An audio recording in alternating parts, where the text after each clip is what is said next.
it's one of my greatest joys in life, is just being with animals. There's just unconditional love that you get from from the hounds, from the horses. You earn their respect and their trust. I think it's really quite a special thing that you can't really find anywhere else. I remember being in West Texas. I thought one day before I die, I'd really like to be on a fox hunt. That'd be on my bucket list. But I never dreamed I'd be doing it all the time. Get over, boy. I think when you see an animal use its God-given gifts to really do something, like your house dog, maybe it was a bird dog or whatever, but you never really, a lot of people, some people do, get to hunt their dogs, but when you really see that in action and the traits that generations have been bred in, the generations that give, that make it a great hunting hound, it's awesome. Good boy. If you love what you do, it's not really work at all. So I just enjoy myself a lot in what I do, and what could be better really than spending all your time with horses and dogs.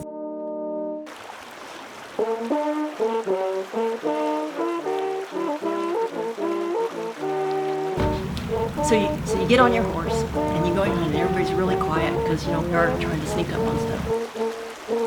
They use their noses, they just naturally start smelling all over the place to try to find the scent. When one hound speaks, which makes a yelping sound, he's like, "Oh, I think I smell something," and all the other hounds run over there to help. Because they're like, "Oh man, all right, let's see," and so they all run over there and get really frantic and use their noses, and then pretty soon, if that hound was right, all of a sudden they'll just like open up in this big, loud cry, and your horse's heart starts pounding because he knows pretty soon he's going to be galloping, and another hound speak, and pretty soon it's like this symphony of huge voices, "Wah!" And they take off, and the huntsman blows a horn, and the horses love it. I mean, they just get so excited.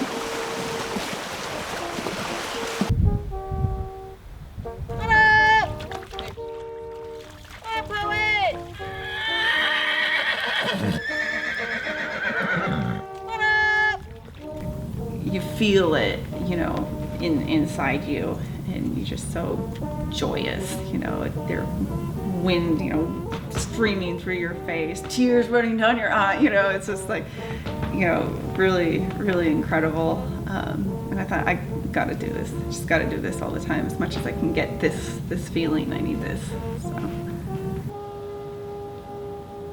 And then one day, it always happens the same. Maybe it might be March, and say it was standby, and standby had kept up with the older hounds all year long, and then one day the hounds were feathering, which means they all had their noses down and everything, and they sort of were indicating that something the older hounds was like, I have a feeling there's been a coyote here or something, and the old standby went over in the corner and she put her nose down and she went and spoke, that's like one little yip, like, I think it was here. And the older hounds came and honored her, and she was just like, "Wah!" And all of a sudden this huge voice came out, and I know that's a maid hound. That's the day she goes from a puppy to a real hound, and that's a thrill to see.